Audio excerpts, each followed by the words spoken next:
টাইমলৈ স্বাগতম মই অভিলাষ আৰু লৈ আহিছো এটা গুৰুত্বপূৰ্ণ খবৰ হঠাৎ নিজৰ সিদ্ধান্ত সলনি কৰিছে শ্যামকানু মহন্তই জেলত থকাৰ মন শ্যামকানু মহন্তই যিগৰাকী শ্যামকানুৱে অধিবক্তাৰ দুৱাৰে দুৱাৰে বিচাৰি ফুৰিছিল জামিনৰ কাৰণে যিগৰাকী শ্যামকানুৱে অধিবক্তা বিচাৰি ঘূৰি ফুৰিছিল সেইগৰাকী শ্যামকানুৱে বৰ্তমান সময়ত নিজৰ জামিন আবেদন প্ৰত্যাহাৰ কৰিছে জেলত থকাৰ ইচ্ছা নে অন্য কিবা এই সন্দৰ্ভত প্ৰশ্ন উত্থাপন হৈছে কিয়নো যিগৰাকী শ্যামকানুৱে অধিবক্তা বিচাৰি জামিন আবেদন কৰি আছিল সেইগৰাকী শ্যামকানুৱে কিন্তু নিজৰ স্থিতি সলাইছে হঠাৎ সলনি কৰিছে নিজৰ সিদ্ধান্ত আৰু এই সন্দৰ্ভত সবিশেষ লৈ অহাৰ চেষ্টা কৰিছো জনাই আছো ডাঙৰ খবৰ টাইম 8 বিগ ব্ৰেকিং জেলতে থকাৰ মন শ্যামকানু মহন্তৰ জেলত থকাৰ ইচ্ছা লাগিছে শ্যামকানু মহন্তৰ সলনি কৰিছে নিজৰ স্থিতি বা নিজৰ সিদ্ধান্ত সিদ্ধান্ত সলনি কৰিছে শ্যামকানু মহন্তই অধিবক্তা বিচাৰি হাবাথুৰি খোৱা শ্যামকানু মহন্তৰ বৰ্তমান সময়ত জেলত থকাৰ ইচ্ছা অধিবক্তাৰ দুৱাৰে দুৱাৰে যোৱা শ্যামকানু মহন্তৰ হঠাৎ এই সিদ্ধান্ত আৰু এই সিদ্ধান্তৰ পিছতেই প্ৰশ্নবোধক চিন এডাল নিশ্চয়কৈ আহিছে সন্দীপন গাৰ্গেও কিন্তু নিজৰ সিদ্ধান্ত সলনি কৰিছে সন্দীপন গাৰ্গ আৰু শ্যামকানু মহন্ত দুয়োগৰাকী জেলতেই থকাৰ ইচ্ছা দুয়োগৰাকী অভিযুক্তই জেলত থকাৰ ইচ্ছা প্ৰকাশ কৰিছে জুবিন হত্যাৰ দুই অভিযুক্তৰ জামিন আবেদন প্ৰত্যাহাৰ কৰা হৈছে শ্যামকানু মহন্তৰো জামিন আবেদন প্ৰত্যাহাৰ কৰা হৈছে বৰ্তমান সময়ত ডাঙৰ খবৰ আহি পৰিছে জুবিন গাৰ্গক লৈ বা জুবিন গাৰ্গৰ ঘটনাক লৈ সন্দীপন গাৰ্গেও প্ৰত্যাহাৰ কৰিছে জামিন আবেদন দুয়োগৰাকী অভিযুক্তই নিজৰ নিজৰ যে জামিন আবেদন কৰিছিলে সেই আবেদন প্ৰত্যাহাৰ কৰিছে শ্ৰেষ্ঠই জামিন আবেদন প্ৰত্যাহাৰ কৰিছে দুয়োগৰাকী অভিযুক্ত ইয়াৰ অৰ্থ তেওঁলোক জেলতে থকাৰ মন মেলিছে অমৃত প্ৰভা দুই দেহৰক্ষীৰো আজি জামিন আবেদনৰ শুনানি হৈছিলে আৰু সম্পন্ন হৈছে 30 জানুৱাৰীত হ'ব পৰৱৰ্তী শুনানি 30 জানুৱাৰীত পৰৱৰ্তী শুনানি হ'ব কিন্তু সেই সমূহ একপক্ষীয় এটা কথা ইয়াত আহি পৰিছে এইগৰাকী শ্যামকানু মহন্তই কিন্তু নিজৰ স্থিতি সলনি কৰিছে যিগৰাকী শ্যামকানু মহন্তই জামিন আবেদন কৰিছিল বা জুবিন গাৰ্গৰ মৃত্যুৰ পিছৰে পৰা নিজকে নিৰ্দোষী বুলি প্ৰমাণ সজোৱাৰ চেষ্টা কৰি আছিল সেইগৰাকী শ্যামকানু মহন্তই কিন্তু জামিন আবেদন প্ৰত্যাহাৰ কৰিছে ইয়াত কিন্তু প্ৰশ্নবোধক চিন এডাল নিশ্চয়কৈ আহিছে কিয় বুলি নিশ্চয়কৈ সকলোৱে প্ৰশ্ন কৰিব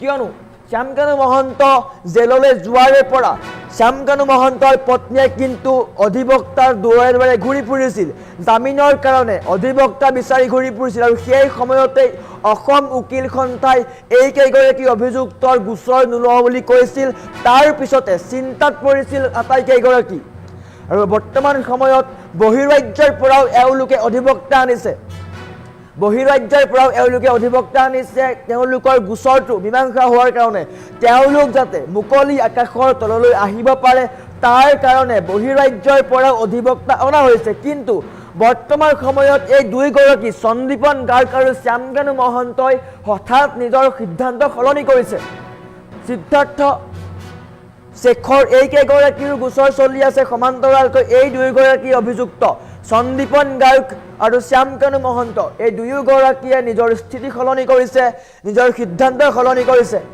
যিগৰাকী শ্যামকানুৱে ছিংগাপুৰৰ পৰা আহিবৰে পৰা বা ছিংগাপুৰত জুবিন গাৰ্গৰ মৃত্যুৰ হোৱাৰে পৰা ফেচবুক লাইভৰ পৰা আৰম্ভ কৰি সকলো মাধ্যমৰ যোগেদি নিজকে নিৰ্দোষী সজোৱাৰ বা নিৰ্দোষী বুলি প্ৰমাণ দিয়াৰ চেষ্টা কৰি আছিলে আৰু তাৰ পিছত অধিবক্তাৰ দুৱাৰে দুৱাৰে তেওঁ গৈছিলে অধিবক্তা বিচাৰি ফুৰিছিলে সমান্তৰালকৈ শ্যামকানু মহন্তৰ পত্নীয়েও কিন্তু স্বামীৰ জামিনৰ কাৰণে অধিবক্তা বিচাৰি আছিলে আৰু বৰ্তমান সময়ত বহিৰাজ্যৰ অধিবক্তা এওঁলোকে যোগাযোগ কৰিছে বহিৰাজ্যৰ অধিবক্তাই এওঁলোকৰ গোচৰটোৰ হৈ যুক্তি দৰ্শাইছে কিন্তু হঠাৎ কিয় সলনি কৰিছে নিজৰ স্থিতি ইয়াৰ প্ৰশ্ন আহি পৰিছে হঠাৎ এনেকৈ কিয় নিজৰ সিদ্ধান্ত সলনি কৰিছে কিবা কাৰণ আছে নেকি এইসমূহত প্ৰশ্ন আহি পৰিব নিশ্চয়কৈ জামিন আবেদন কৰিছিলে 17 জানুৱাৰী যে শুনানি হৈছিলে তাতো এইকেইগৰাকীৰ জামিন আবেদনৰ শুনানি চলিছিলে আৰু বৰ্তমান আজিৰ দিনটো ডাঙৰ খবৰ আহি পৰিছে সকলো হতচকিত হৈ পৰিছে হঠাৎ নিজৰ সিদ্ধান্ত সলনি কৰিছে শ্যামকানু মহন্তৰ সমান্তৰালকৈ সন্দীপন গাৰ্গে এই দুয়োগৰাকীয়ে নিজৰ সিদ্ধান্ত সলনি কৰিছে ইয়াৰ আঁৰত কিবা কাৰণ আছে নে নিজে এওঁ সিদ্ধান্ত গ্ৰহণ কৰিছে এতিয়া প্ৰশ্নবোধক আহি পৰিছে কিয়নো এই দুয়োগৰাকী হৈছে শ্যামকানু মহন্তই হৈছে জুবিন গাৰ্গৰ হত্যাকাণ্ডৰ মূল অভিযুক্ত বা মূল দোষী বুলি ক'ব পাৰি বা অভিযুক্ত বুলি ক'ব পাৰি কিন্তু এইগৰাকী শ্যামকানু মহন্তই নিজৰ স্থিতি সলনি কৰিছে নিজৰ জামিন আবেদনৰ আবেদন প্ৰত্যাহাৰ কৰিছে। কল্পনা কৰক, যিগৰাকী শ্যামকানু মহন্তই জুবিন গাৰ্গৰ মৃত্যুৰ পিছৰে পৰা নিজকে লুকুৱাই ৰাখিছিল, নিজকে নিৰ্দোষী বুলি প্ৰমাণ কৰিবলৈ বাৰে বাৰে ফেচবুক মাধ্যমৰ যোগেদিয়ে হওক বা সামাজিক মাধ্যমেই হওক বা সংবাদ মাধ্যমেই হওক সেইসমূহত নিজৰ মন্তব্য আগবঢ়াইছিল, সেইগৰাকী শ্যামকানু মহন্তই কিন্তু জেলৰ পৰা ওলাব বিচৰা নাই। কিয়? ইয়াত নিশ্চয়কৈ সকলোৱে এনেকৈ প্ৰশ্ন কৰিব, কিয় বুলি সকলোৱে প্ৰশ্ন কৰিব। যিগৰাকী শ্যামকানুৱে বাহিৰলৈ ওলাবৰ কাৰণে বিভিন্ন চেষ্টা কৰিছিল, বিভিন্ন অধিবক্তাৰ সৈতে যোগাযোগ কৰিছিল, সমান্তৰালকৈ তেওঁৰ পত্নীয়েও অধিবক্তাৰ সৈতে যোগাযোগ কৰিছিল, সেইগৰাকী শ্যামকানুৱে কিন্তু এতিয়া জেলৰ পৰা ওলাব বিচৰা নাই। জেলৰ ভাত খাই ভাল পাইছে নেকি শ্যামকানু মহন্তই? এইটো কথা আহি পৰিছে বৰ্তমান সময়ত। সকলোৱে প্ৰশ্নবোধক প্ৰশ্ন আহি পৰিছে, কিয়নো জুবিন গাৰ্গৰ হত্যাকাণ্ডৰ জড়িত সকলো অভিযুক্ত বৰ্তমান জেলত আছে। আৰু এই শ্যামকানু মহন্ত আৰু সন্দীপন গাৰ্গে কিন্তু জেলত থকাৰ মন মেলিছে। কিয় জেলত থকাৰ মন কিয় মেলিছে? হঠাৎ নিজৰ সিদ্ধান্ত কিয় সলনি কৰিছে? ইয়াৰ প্ৰশ্ন আহি পৰিছে। সকলোৱে এনেকৈয়ে আশাৰে বাট চাই আছে জুবিন গাৰ্গে ন্যায় লাভ কৰিব। আৰু বৰ্তমান সময়ত এই দুয়োগৰাকী অভিযুক্তই কিন্তু নিজৰ সিদ্ধান্ত সলনি কৰিছে, নিজৰ স্থিতি সলনি কৰিছে। আমাৰ ওচৰত অধিবক্তাৰ মন্তব্য আহি পৰিছে, যদি সম্ভৱ হয় আমি অধিবক্তাৰ মন্তব্য দেখুওৱাৰ চেষ্টা কৰিম।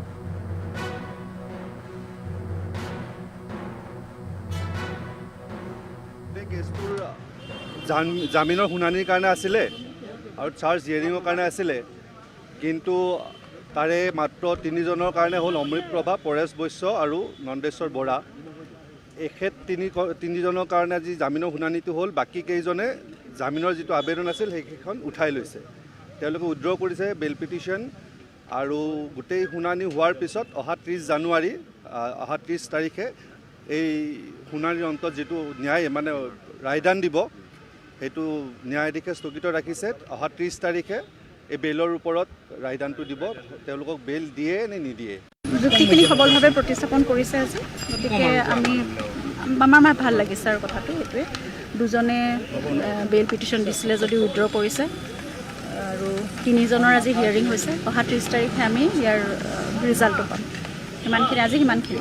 চৰকাৰী পক্ষৰ যুক্তিসমূহ তেওঁ যিটো সেইবোৰ শুনি আপোনাৰ নিশ্চয় নিশ্চয় ভাল হৈছে, সবলভাৱে কৰিছে তেওঁ, নিশ্চয়। Thank you. আজি সিমানখিনি আৰু নাই। যুক্তিখিনি সবলভাৱে প্ৰতিস্থাপন কৰিছে আজি, গতিকে আমাৰ ভাল লাগিছে আৰু কথাটো সেইটোৱে। দুজনে বেইল পিটিশ্যন দিছিলে যদি উইথড্ৰ কৰিছে, আৰু 3জনৰ আজি হিয়াৰিং হৈছে। অহা 30 তাৰিখে আমি ইয়াৰ ৰিজাল্টটো পাম। সিমানখিনি আজি সিমানখিনি। চৰকাৰী পক্ষৰ যুক্তিসমূহ তেওঁ যিটো সেইবোৰ শুনি আপোনাৰ নিশ্চয় ভাল হৈছে, সবলভাৱে কৰিছে তেওঁ, নিশ্চয়। Thank you. আজি সিমানখিনি আৰু নাই। যুক্তিখিনি সবলভাৱে প্ৰতিস্থাপন কৰিছে আজি, গতিকে আমাৰ ভাল লাগিছে আৰু কথাটো সেইটোৱে। দুজনে বেইল পিটিশ্যন দিছিলে যদি উইথড্ৰ কৰিছে, আৰু 3জনৰ আজি হিয়াৰিং হৈছে। অহা 30 তাৰিখে আমি ইয়াৰ ৰিজাল্টটো পাম। সিমানখিনি আজি সিমানখিনি। চৰকাৰী পক্ষৰ যুক্তিসমূহ তেওঁ যিটো সেইবোৰ শুনি আপোনাৰ নিশ্চয় ভাল হৈছে, সবলভাৱে কৰিছে তেওঁ, নিশ্চয়। Thank you. আজি সিমানখিনি আৰু নাই। যুক্তিখিনি সবলভাৱে প্ৰতিস্থাপন কৰিছে আজি, গতিকে আমাৰ ভাল লাগিছে আৰু কথাটো সেইটোৱে। দুজনে বেইল পিটিশ্যন দিছিলে যদি উইথড্ৰ কৰিছে, আৰু 3জনৰ আজি হিয়াৰিং হৈছে। অহা 30 তাৰিখে আমি ইয়াৰ ৰিজাল্টটো পাম। সিমানখিনি আজি সিমানখিনি। চৰকাৰী পক্ষৰ যুক্তিসমূহ তেওঁ যিটো সেইবোৰ শুনি আপোনাৰ নিশ্চয় ভাল হৈছে, সবলভাৱে কৰিছে তেওঁ, নিশ্চয়। Thank you. আজি সিমানখিনি আৰু নাই। যুক্তিখিনি সবলভাৱে প্ৰতিস্থাপন কৰিছে আজি, গতিকে আমাৰ ভাল লাগিছে আৰু কথাটো সেইটোৱে। দুজনে বেইল পিটিশ্যন দিছিলে যদি উইথড্ৰ কৰিছে, আৰু 3জনৰ আজি হিয়াৰিং হৈছে। অহা 30 তাৰিখে আমি ইয়াৰ ৰিজাল্টটো পাম। সিমানখিনি আজি সিমানখিনি। চৰকাৰী পক্ষৰ যুক্তিসমূহ তেওঁ যিটো সেইবোৰ শুনি আপোনাৰ নিশ্চয় ভাল হৈছে, সবলভাৱে কৰিছে তেওঁ, নিশ্চয়। Thank you. আজি সিমানখিনি আৰু নাই। যুক্তিখিনি সবলভাৱে প্ৰতিস্থাপন কৰিছে আজি, গতিকে আমাৰ ভাল লাগিছে আৰু কথাটো সেইটোৱে। দুজনে বেইল পিটিশ্যন দিছিলে যদি উইথড্ৰ কৰিছে, আৰু 3জনৰ আজি হিয়াৰিং হৈছে। অহা 30 তাৰিখে আমি ইয়াৰ ৰিজাল্টটো পাম। সিমানখিনি আজি সিমানখিনি। চৰকাৰী পক্ষৰ যুক্তিসমূহ তেওঁ যিটো সেইবোৰ শুনি আপোনাৰ নিশ্চয় ভাল হৈছে, সবলভাৱে কৰিছে তেওঁ, নিশ্চয়। Thank you. আজি সিমানখিনি আৰু নাই। যুক্তিখিনি সবলভাৱে প্ৰতিস্থাপন কৰিছে আজি, গতিকে আমাৰ ভাল লাগিছে আৰু কথাটো সেইটোৱে। দুজনে বেইল পিটিশ্যন দিছিলে যদি উইথড্ৰ কৰিছে আৰু তিনিজনৰ আজি হিয়াৰিং হৈছে। অহা 30 তাৰিখে আমি ইয়াৰ ৰিজাল্টটো পাম। সিমানখিনি চৰকাৰী পক্ষৰ যুক্তিসমূহ তেওঁ যিটো যুক্তিযুদ্ধ সেইবোৰ শুনি আপোনাৰ আত্মবিশ্বাস বাঢ়িছিল যে গোচৰটো ভাল হ'ব? নিশ্চয় ভাল হৈছে, সবলভাৱে কৰিছে নিশ্চয়। Thank you. আজি সিমানখিনি আৰু নাই। বাইদেউ আপুনি যুক্তিখিনি সবলভাৱে প্ৰতিস্থাপন কৰিছে আজি, গতিকে আমাৰ ভাল লাগিছে আৰু কথাটো সেইটোৱে। দুজনে বেইল পিটিশ্যন দিছিলে যদি উইথড্ৰ কৰিছে আৰু তিনিজনৰ আজি হিয়াৰিং হৈছে। অহা 30 তাৰিখে আমি ইয়াৰ ৰিজাল্টটো পাম। সিমানখিনি চৰকাৰী পক্ষৰ যুক্তিসমূহ তেওঁ যিটো যুক্তিযুদ্ধ সেইবোৰ শুনি আপোনাৰ আত্মবিশ্বাস বাঢ়িছিল যে গোচৰটো ভাল হ'ব? নিশ্চয় ভাল হৈছে, সবলভাৱে কৰিছে নিশ্চয়। Thank you. আজি সিমানখিনি আৰু নাই।